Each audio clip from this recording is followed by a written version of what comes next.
Hello, I'm Dr. Fred Pordat of the Texas Liver Institute. I'd like to welcome you to the Texas Liver Institute lecture series.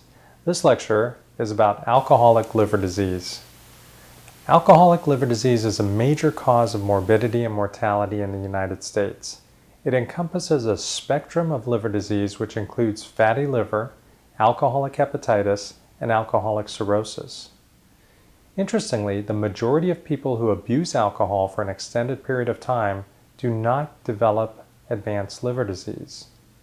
In fact, only 20% develop alcoholic hepatitis or cirrhosis. So why don't all drinkers develop serious alcohol liver disease? Well, women tend to develop alcohol liver disease more frequently than men. Family history plays an important role. People who drink more than 8 drinks a day certainly have a higher risk, and those who drink continuously and binge drink have a higher risk of developing liver disease. People who are either overweight or poorly nourished have a higher risk, and there are genetic factors at play that make some people more susceptible than others. Women tend to have higher blood alcohol levels for the same amount of alcohol consumed than men.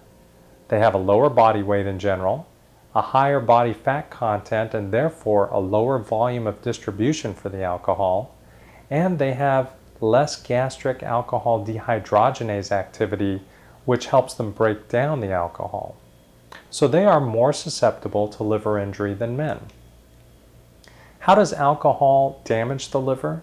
Well, alcohol is broken down in the liver, and these breakdown products lead to fatty liver, inflammation, and scarring. Under a microscope, this can be demonstrated very nicely, but using laboratory data, your physician may be able to determine that you have alcohol-related liver injury. And the presentations can be simply fatty liver, alcoholic hepatitis with jaundice, or the development of cirrhosis of the liver. In this graphic, you'll see a picture of a normal liver, a fatty liver in the middle, and then a cirrhotic liver. This is the spectrum of a normal liver becoming diseased and ultimately developing enough scar tissue that we call it cirrhosis. So what are the signs of cirrhosis? Fluid may develop in the abdominal cavity. This is called ascites. Sometimes esophageal varices lead to vomiting of blood.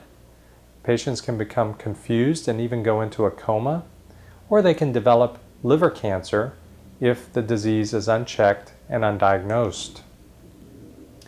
This is a picture of someone who has very advanced and serious liver disease from alcohol abuse.